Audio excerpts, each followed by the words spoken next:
we're going to actually, I want to talk about finding and locating deals, all right? Because, look, nothing's going to happen. Nothing is going to happen until you find and locate some deals, all right? Does that make sense? Because all that, everything else, folks, listen, everything else doesn't matter. Honestly, it doesn't matter. Look, here's the deal. You get the course and you're part of the coaching, go get a deal, and then we'll walk through the rest of it. Is that fair? Nothing's going to happen until you find a deal. So how do you locate, how do you find deals?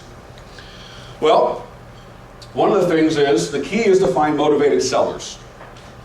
You know this already. We're going to recap this, and then we're getting into analyzing the deal. So you want to find motivated sellers. You have to find sellers that need to sell, not want to sell. You have to find people that need to sell, not want to sell. You get the tire kickers, you get all those folks, and you get people that honestly, you know, oh yeah, it'd be nice to sell. What's your house worth? 200 grand? What do you want for it? 250? Okay, great. Can I call you in a month and see if anything changes? All right, so you want motivated sellers. You can't push a rope. You can't, look, Wendy said it in her summary. If it's not a win-win-win, forget about it. I'm not going to spend any of my time pushing a rope. I've got people that we've gone and looked at the house, we've made the offers, we've followed up with them, we've talked with them. I don't know where they're at. They're in the ether, man. They've evaporated. Their house is still sitting there. It's vacant. But I am not, I will follow up with them in professional ways, but I'm not going to chase them. First of all, I don't have time to chase people. I don't chase sellers. I try to close them, and I definitely don't chase tenant buyers at all. Someone wants one of my homes, they're going to be bugging me. I won't bug them. Why? Because if I got to chase them to get into my house, I got to chase them for the next month's payment. That's a whole different seminar. You can't push a rope. The difference between motivated seller and non-motivated seller is time and circumstances. Time and circumstances change everybody's mind. So when I follow up with a seller, and I may follow up with a seller, and maybe the first answer is no, or I'm not willing to take that offer. And we'll talk about offers and how to negotiate the deals. You want to hear about that too, right? Yes. Because that's really, I'm going to spend a lot of time on that, analyzing the deal and negotiating with sellers. It's great to follow up with them and say, hey, do you mind if I follow up with you in 30 days or so to see if anything changes? And what do they say most of the time? Yeah, no problem. No problem. Put their lead sheet in the tickle file, and then we follow up with them. All right? Remember, time and circumstances changes people's minds. That's key. In other words, marriage, divorce, job loss, death. The list is endless. Okay? Burned out landlords, expired listings, whatever it is. Is that all spelled out in the slides? Yeah. Okay. So you don't have to write all that down, right? Okay? Your ability to sort these homeowners will determine your ability to get a deal quickly. The faster you can sort through people, sellers, owners, landlords who fall into the motivated category, the faster you can separate them from the non-motivated folks, the quicker the check in the mail will come. And you know why I like sandwich leases? I mean, I love link options. Don't get me wrong, they're a great match. You know why I like sandwich leases? It's like having an ATM in your house. You need some money? Just get the money. Because you do get some residual income from the monthly spreads. All right? When I get done, I want to show you a 5-year plan. I'm going to tell you there's a gentleman here that did a plan a couple of years ago at Wendy's Rio meeting. It's Jerry right here, good friend. You want to see a realistic plan to get free in the next 5 years or so, or less? You're in the right room. Okay? We're we're not talking about something that's pie in the sky, folks. We're talking about real money in your hand in the next 30, 60 days, period. And I'm not exaggerating that at all. If you just look, if you just do what we're telling you to do. Trust me. If you don't, you won't. Anybody here ever look at buying a franchise? Anybody? Raise your hand if you've ever looked at buying it. Anybody here own a franchise? Used to, what was it? Personnel staffing.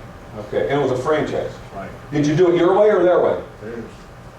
That's interesting. You know, if you buy McDonald's, you better make the hamburgers the way they tell you to make them. Did you know McDonald's is trained to sweep the floor the same time every day? You think that's the breeze? That's McDonald's sweeping the floor. You know? So many steps to grab the fries, so many steps to turn around and do this, and so many steps.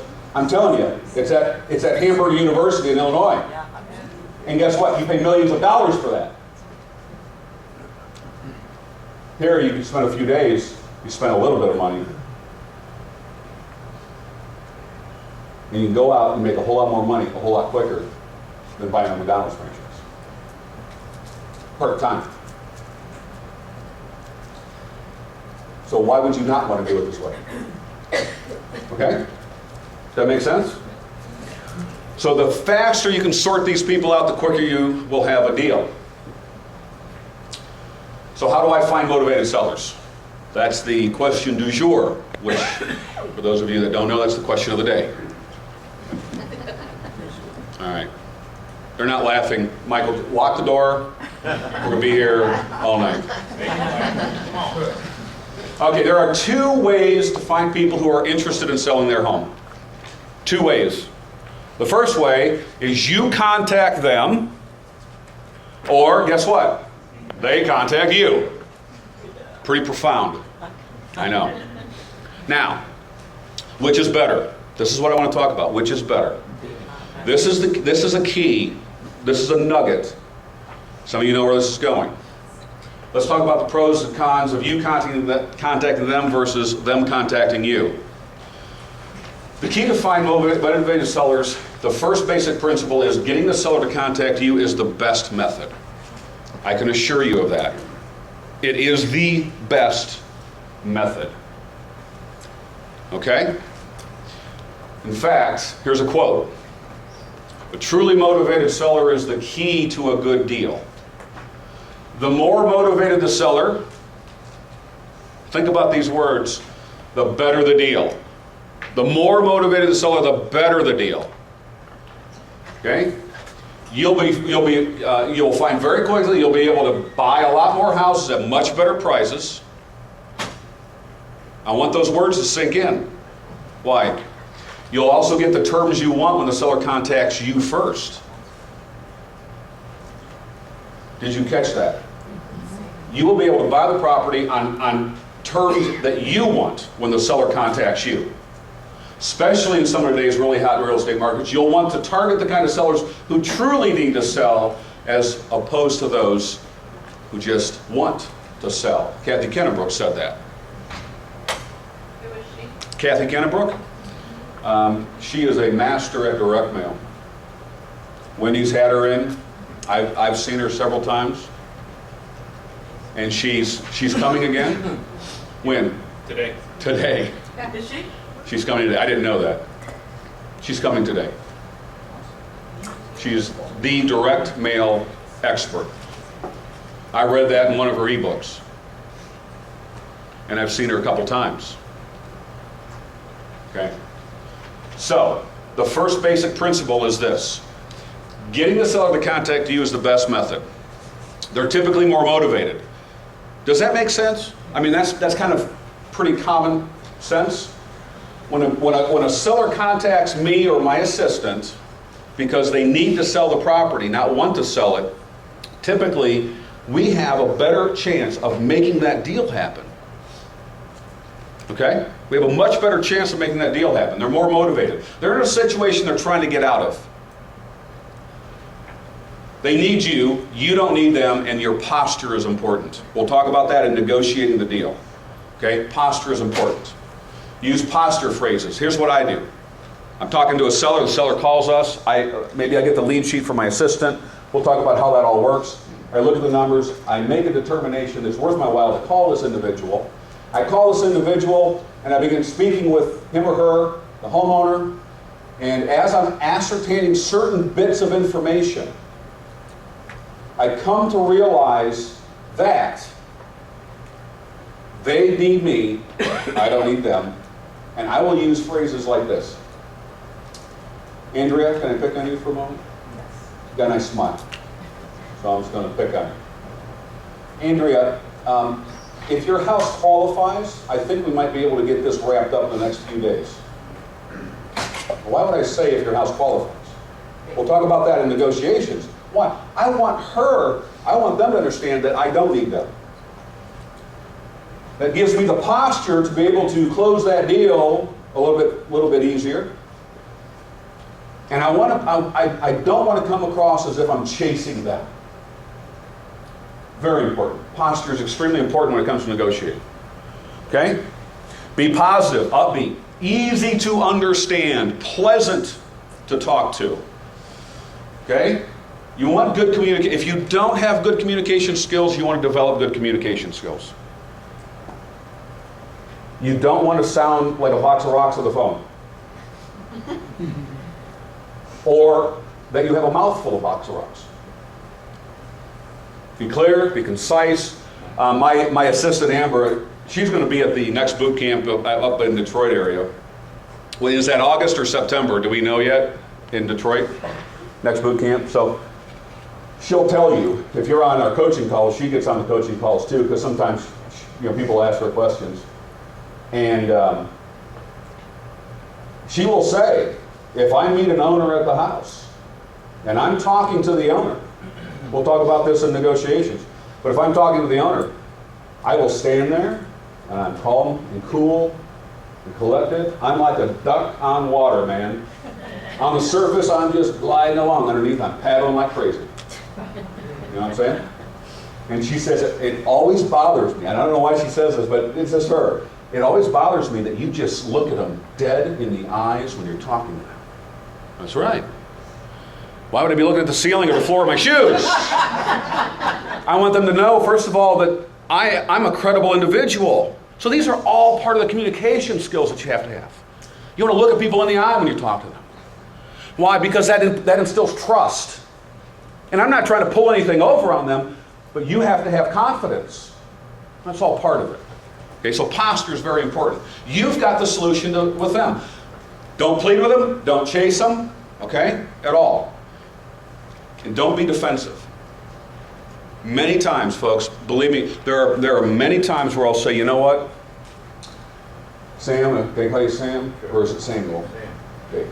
Sam, just so you know, I might be standing in Sam's kitchen, and I'll look at Sam, and Sam is raising some objections. He's not, and I can tell he's not comfortable, and I'll just look at Sam and say, Sam, I tell you what, if this is going to keep you up at night, we shouldn't do business together.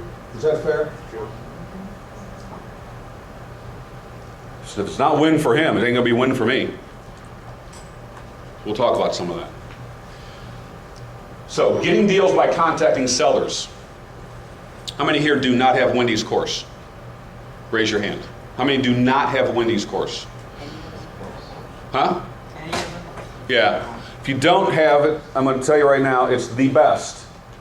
Wendy is specific and very good about how to contact sellers, but she's also very good at how to talk to agents. And if you're an agent or not an agent and you want to find deals through an agent, she's got the info. She's probably talked about some of that yesterday, right? And so very good information in that course. You want to be able to harness that. All right? So that would be the number one thing if you want to look at contacting sellers. Now, we also do contact sellers. We'll talk about that here in a minute. But her course covers all aspects of contacting sellers and sellers contacting you. In fact, some of the best things that I've learned in the 3.5 or 4 years that has helped us build our business and me to train other people, like my assistant and others, has been the scripts that Wendy has. You're great. Make them your own. Utilize them. All right, so start calling FSBO, Craigslist ads. Again, when you're talking about getting started, and I'm talking about not next week, because here's the thing. Next week will come, and you're going to go, I didn't do anything this week. And another week is going to go by, and you're going to say, I didn't do anything this week. And pretty soon a month, and then summer's coming. Well, you know, we got other things to do. I can't do that. I mean, we're too broke to go anywhere, but heaven forbid I make a phone call. Pick up the phone. Tonight. Tomorrow. Monday.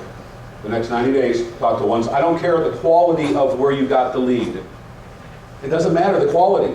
What I care about is you getting comfortable being yourself, talking on the phone, and doing the actions that are needed. Look, successful people take action. And if you were like me, I sat there and didn't take action for almost 4 years. And it cost me a lot of money. Because in the last 3.5 to 4 years, we've got almost a $4 million portfolio, part-time. And just barely under a 6-figure income in monthly spread, part-time. Part-time. Take action now. Today. Tonight. Lunch. You got a computer, you got a phone, you got some ads? Call them. Start practicing. You know what the worst is going to happen? They're going to say to you, no. Next. Thank you. Who said that? Yeah, I was going to say next. Next. Right. So start calling them. All right? The number one issue that will stop you from getting deals and getting paid is fear. You know what fear is? F-E-A-R. You know what fear is? Ready for that? I don't know. This is free. This isn't even in my notes. False evidence appearing real. That's fear. False evidence appearing real. You know, I'm going to pick up that phone. I promise I'm going to pick up that phone tonight. What happens when I pick up the phone that night? And you'll walk around the living room, and you'll look at that phone, and that phone will weigh 50 pounds. You can't get it off the table. I mean, you can go 2 hands. And if you get it off the table and you actually dial a number, then you know what the next thing you're afraid of? Is when you're talking to the seller that sharp spikes are going to shoot through the phone and pierce your brain and kill you. False evidence appearing real. I joke about that. This is the number, folks, the number. If you do not want to get paid, don't pick up the phone. Now, why are you here on a beautiful Saturday morning in Orlando, Florida? Because you just want to get some more information. No, you want to make money. Here's the deal. You can make money or you can make excuses, but you can't make both. You can make money or you can make excuses, but you can't make both. Okay? By making calls, if you do not get a deal, it's great practice. You need that. I needed that. How could I train somebody? How could I train a virtual assistant or my personal assistant to do that if I didn't do it? That's profound. You remember, write that down.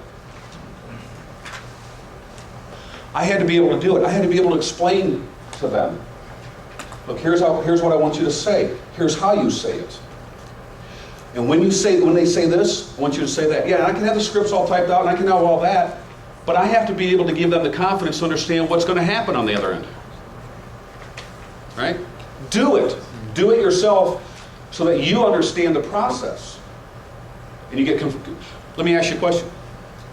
If you think somebody else is going to do this for you right now, you're in the wrong room. It's the wrong seminar. Only the person sitting in your seat is responsible for your financial future. Period. No one else. No one else. And that's one of the things that shook me when I continued to see that climbing the corporate ladder was always against the wrong wall.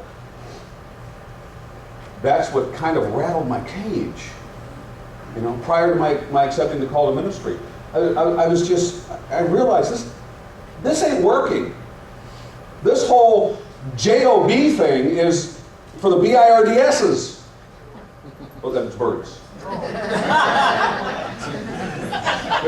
I thought I better say that. Some of us are spelling challenged. I know. That's all right. I am one of them. But having the job was for the birds. It wasn't working for me. I don't know how it's working for you. You realize most of us, myself included at the time, one paycheck gets away from disaster. Maybe one. Maybe. Okay? Take action. Do it.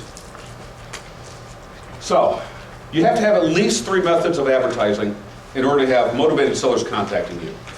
Okay? Use signs, ads. I'm going to run through this quickly. I'm not going to spend a lot of time on this because we want to talk about analyzing and locating deals. Kathy Kennebrook's one of the top people in the entire country on direct mail.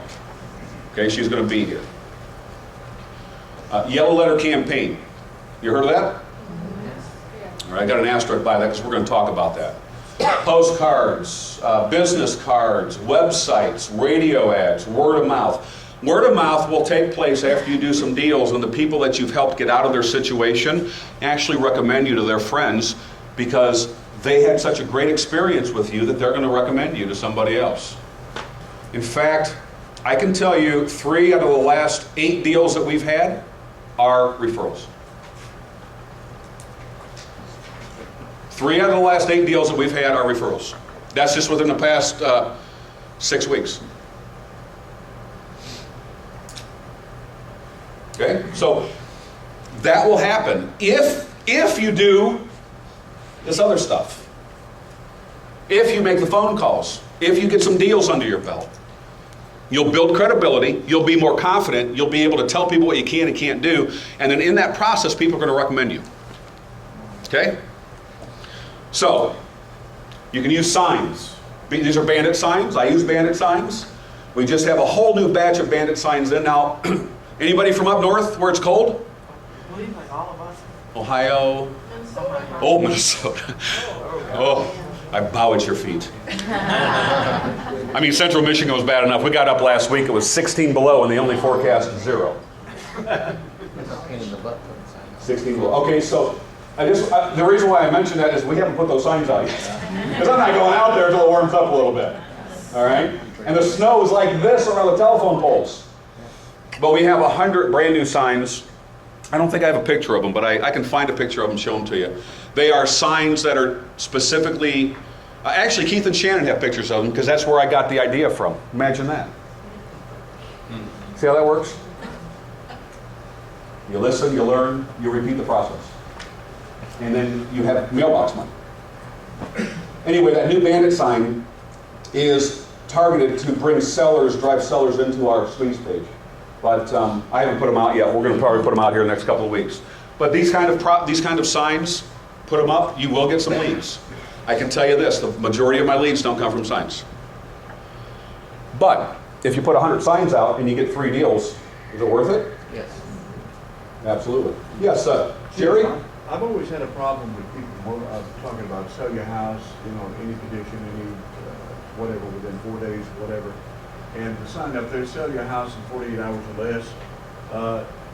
And then we say, if your house qualifies. Is that bait and switch or misleading in any way? I don't know that it is. This is the sign I use all the time right here. These are just examples. What I will tell people is I will guarantee you an offer. If after our conversation it sounds like I should come out and take a look at your property, Jerry, right. I will tell you this. I'll give you at least 1 guaranteed offer. I'll probably give you 2 or 3. Does that sound fair? Yeah. So, I like to be above board. Yeah, that's always for a number of reasons. I'm not sure that that's necessarily bait and switch. Now let me tell you why that other sign works good. Because if you are able to pay cash, and by the way, I forgot to tell you one more thing. 70 to 75% of our businesses are options, link and sandwich lease options. 75, solidly. About 15% to 20% are rehabs. We do some rehabs because we now have private lenders, and we've got several private lenders, and so I do 2 or 3 rehabs a year just because I do. And that's where the majority of my business is. So if I can go in and I can say I can pay cash, and if I can, I'll pay cash. And you'll learn very quickly in my negotiations what I say to sellers, how that works. So Jerry, if you don't mind reminding me of that when we get into the negotiation module, that'd be great. Okay? Great question. But you want people to contact you. I want to talk about the Yellow Letter campaign. The vast majority of our business, probably 60% plus, comes from yellow letters. Almost 70% of our business is yellow letters. Okay? This has really, if you don't know, this has revolutionized the real estate investing world, and it's revolutionized our business. Shortly after I was attending Wendy's boot camp, we initiated a yellow letter campaign, and it really took our business to a whole new level. I mean, I was dabbling, I was doing maybe 1 deal a month or 2.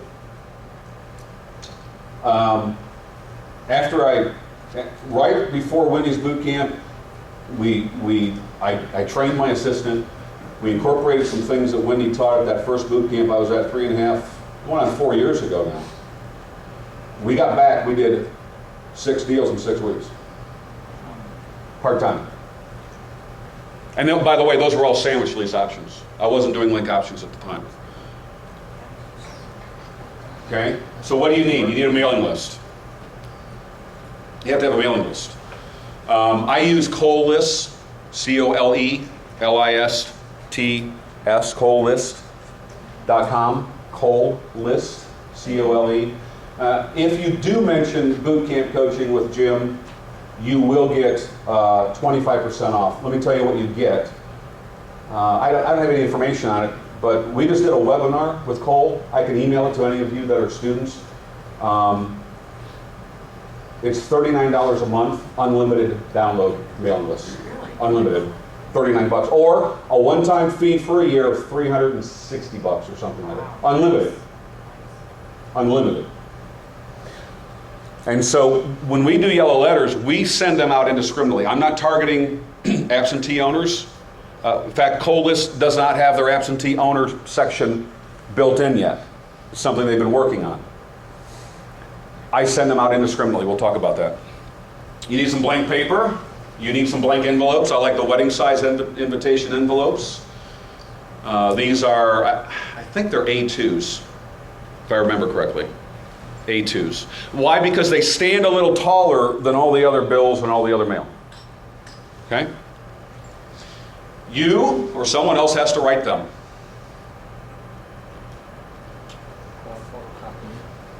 Well, yeah, you can do that, or you can get them pre-printed. In fact, we just got, we just got 2,500 of them pre-printed from Keith and Shannon's printer in Baltimore area. There are companies that will do that for you. It's up to you. I choose to pay an individual to do it. In fact, before we had anything printed, we did the short form letter. I paid Amber 50 cents per letter to write them, stuff them, handwrite the address, and put a stamp on and mail them. So my total cost was right around $1 per letter, because 50 cents was the envelope, the stamp, the paper, and a few red pens. So I paid her 50 cents a letter, so my cost ended up being right around $1 a piece, which is what most companies will charge you. You've got somebody in your neighborhood, your home, your friend, whoever, and you want to help them, it's a great way to do it. By the way, fellas, this is not for you ladies to listen to, so just block this out. Guys, you need a woman to write it. Don't use I wouldn't use my sloppy handwriting, and you shouldn't either. Use yours. Yeah, some of you guys know what I'm talking about. Here's the deal. If it comes from if it comes from a woman, the studies show that it's more credible. I don't know why. No, honest, no. Because here's what Amber says. She begins the letter by saying, she writes it for me. Hi, my name is Jim, or my name is Kathy, my wife. My husband Jim and I would like to buy your house at 123 Main Street. Okay? So, that, for some reason, that does lend higher credibility. Okay? So, have somebody do it for you. All right? This is the early short version of the yellow letter that I've used. I just pulled this off the internet. But this is as simple as it is. Hi, my name is Jim. I'd like to buy your house at 123 Main Street. Please call me. Thanks, Jim. That was it. That's all we were doing. And we just pre-printed up Keith and Shannon's long letter. They'll tell you about that today and tomorrow. So that's all we were doing. And let's talk about the results.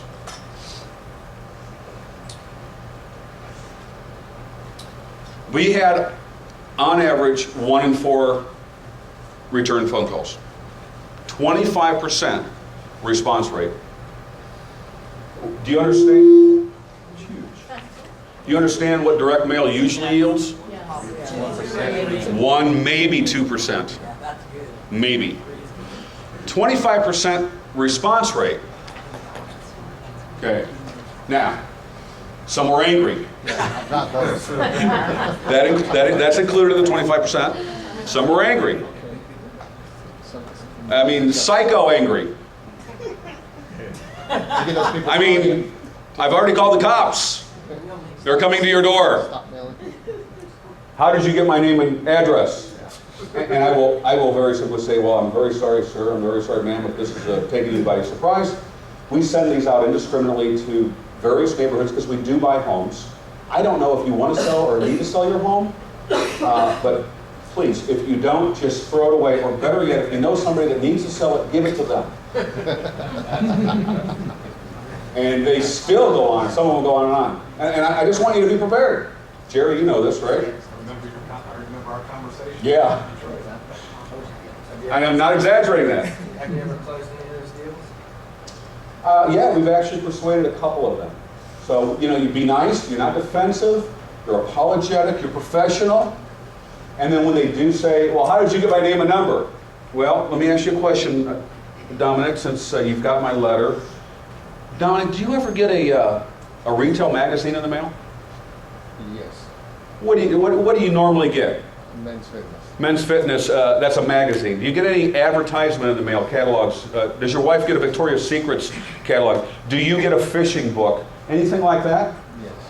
Do you get offended when you get that? No. Your name is on a mailing list.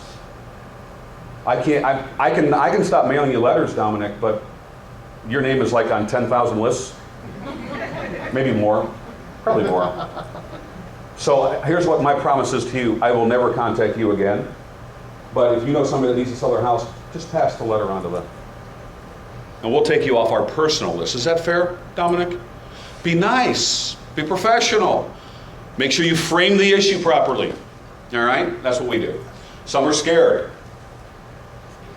My grandfather received your letter, and he's freaked out because he thinks you want to steal his house.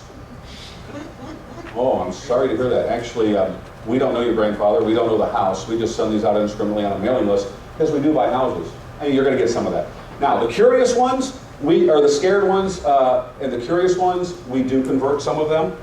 So there's the next section is curious. They wonder how we got their info. In fact, one of the best deals I've ever gotten on yellow letters, we talked to them. 6 months later, they contacted us and they were ready to do something.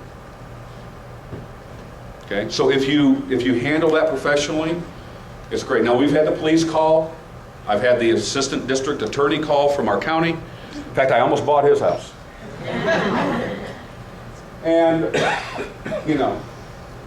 none of them were hostile. None of them were, they just said, well, what is all this all about? We explained it to them. No problem. Some are hopeful. What's your house worth? 200 grand. What do you want? 300. Okay. Well, you mind if I call you back in a month, see if anything changes? You will get some of that because, I mean, they think, hey man, we've struck gold. This is it, you know? All right, so some are real estate agents. They wonder why their listing, their customer received a letter. And again, explain to them just very professionally. And let them know, by the way, if we end up doing business with your client, we will still pay you your commission. Oh, and by the way, Mr. and Mrs. Real Estate Agent, do you have anybody that can't sell their house that you have listed? That we can help you with? So you want to broaden your horizons there a little bit, okay? Some are from the police, I already mentioned that. Buy their house too. So, but some are motivated. And this is the key. Right here, this is the key. Some are motivated. Here's the bottom line. If you're going to do, or if you have tried, and I emphasize the word tried yellow letters, and you say they didn't work for me because you haven't done enough of them and you haven't sent enough out and you haven't sent them in different areas. Most people will send 50 or 100 out, and they'll try it, and they'll say it didn't work for me. How do I know that? Because I got students that tell me that. But if you, it's like anything, and I'll tell you, for me, the yellow letter campaign, yellow letters come in waves. For example, I might send 300 or 400 yellow letters out, and I might not have any good leads. The next 300 or 400 sent out, we get 20 good leads. And it just seems to come in waves. So there's no consistency. Okay, statistically, we can talk about the numbers, and as an engineer, I do that, statistically. But it comes in waves. And I can tell you, sometimes we get better response based on the different neighborhood. So it does come in waves. All right? Well, let's talk about getting deals by sellers contacting you. The yellow letter, again, generates, on average, 25 to 30%. Yes, sir? Do you send another letter in that same list? No. I can tell you that once we have so many names, even in the small rural county that we live in. Once I send the yellow letter, if there's no response, if there's nothing, I personally, we're done. We've got way too much going to go back and do that. For me, that's what I do. Now, other people, they will send multiple postcards, multiple times. They'll hit that, to get a response. Sorry? Question is, how often do we do a mailing? Typically, on average, we're sending 100 every week. Yep, every week. Week in, week out. Yeah. How much do you spend a week per campaign? How much do I spend a week per campaign? About $100. Okay. Because it's still about $1 a letter. Yeah. Okay. So how do the numbers shake out? Okay, 10% of these numbers, if I send 500 or 400 letters out, make the math easy, and I get a 25% return call. So 25% of 400 is 100. All right? About 10% of those will be rubbed the wrong way. So if I break that 30% down roughly, about a third of those that call aren't happy, they don't like us, they're angry, we're calling the police, this is a scam, you guys are crooks, the whole 9 yards. And look, it is what it is. Anybody here do yellow letter campaigns? Raise your hands. Keep them up. Am I exaggerating that? If you've had any experience with the yellow letter campaign, you'll know that. I ended up telling the police officers, or Amber, my assistant, tells the police officers, this is a nationwide marketing campaign. Everybody does it everywhere. I'm sorry this has offended you. I'm sorry you have somebody that's called to waste your time. Go get a real bad guy. Right?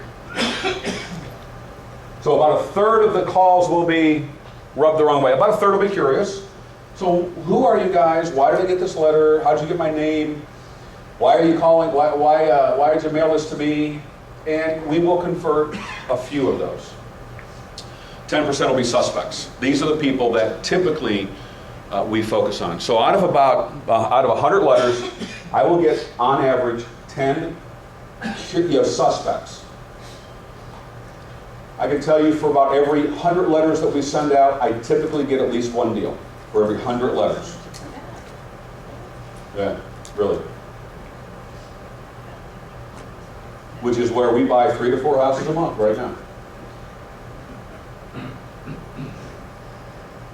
So when we send 100 yellow letters out, and we do that consistently, we will typically get, on average, statistically, one deal for every 100 letters. Jerry, do you have any different statistics than that?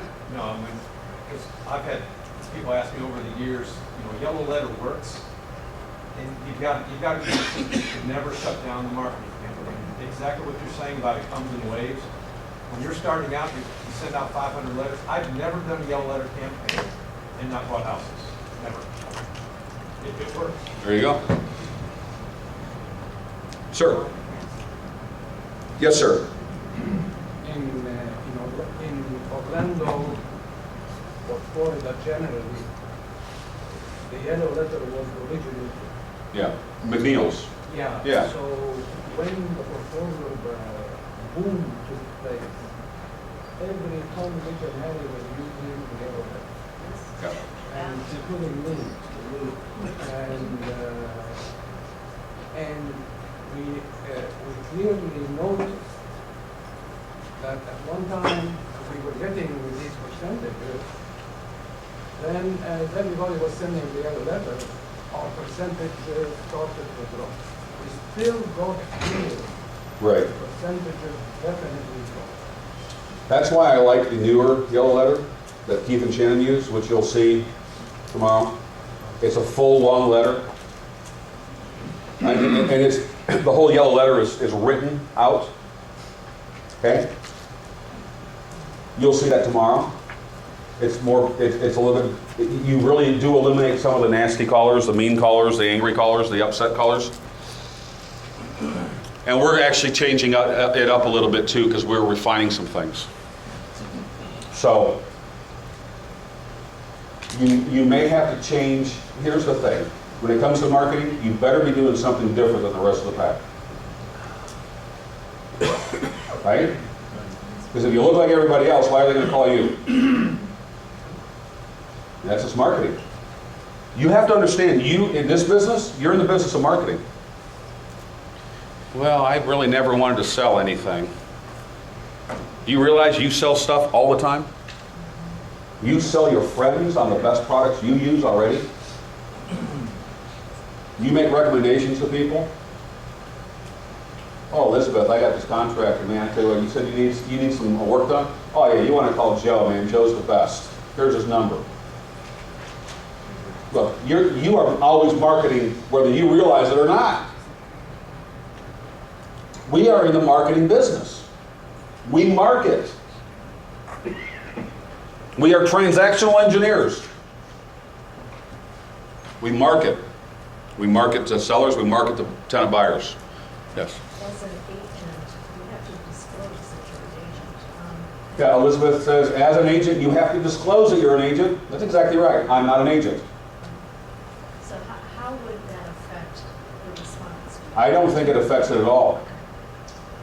Yellow letters where you disclose that you're an agent, they just simply, in fact, Jim sent me a postcard that he's using, or getting ready to use, and he disclosed, I'm a real estate agent. However, I'm not sending this to list your house. I buy houses, and I'd like to buy your house. Right, Jim? That's roughly the gist of it? So that's what we're talking about here. Did I just mess that up? You have to do that. But when you deal with that, you quickly move away from that. I'm not calling to list your house, I'm calling to buy your house. Okay? And that just kind of settles that. All right? Of the 10%, you can roughly expect 2 to 3% will be a lead. So here's the numbers. Ready for this?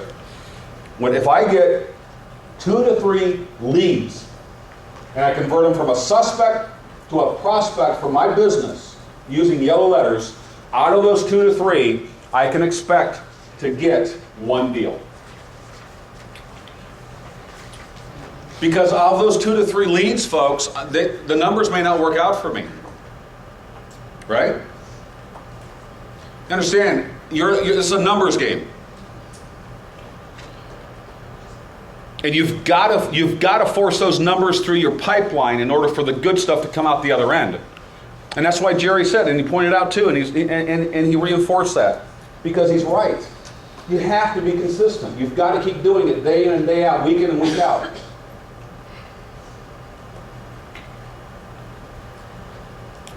You will, if you send 100 a week, you will typically yield 8 to 10 leads, prospects, not suspects, prospects. Prospects are suspects that you might be able to do something with. Okay? And you will get 1, maybe 2 deals for sending out those yellow letters. Okay? Now, on average, on a sandwich lease option, I make a minimum of $25,000. I can tell you my average is actually 30. I've run the numbers. And my average profit on a sandwich lease deal, now, I'm in a county where the median sales price is $80,000. And there's only 16,415 homes in my county. As Wendy says, I live in the cornfield. Right, Wendy? Yes, it's cornfields. Literally. There's a cornfield right there, right across the street. I didn't know that, but I said that. I know, you did say that. You said that in Baltimore. So I remember that? So I said, we're going to run with that. So I am not in a metropolitan area. Our entire county, 16,413 or 15 single-family homes. That's all I do. And you can expect, on minimum, $25,000, in which we're going to analyze some deals here real quick. You'll see that. So that is about a $500 investment if you're sending out 100 letters a week to get a deal or two. Is that worth it? Hello? Yes. Is that worth it? Yes. Do you want mailbox money? Yes. Who here does not want mailbox money? Who doesn't understand the question so far? So if you have the means, if you have the ability to do that, you're going to, I would recommend that you ramp that up. Okay, is that fair? Number 1 source of deals for us, yellow letter. Any questions about that before we go any further?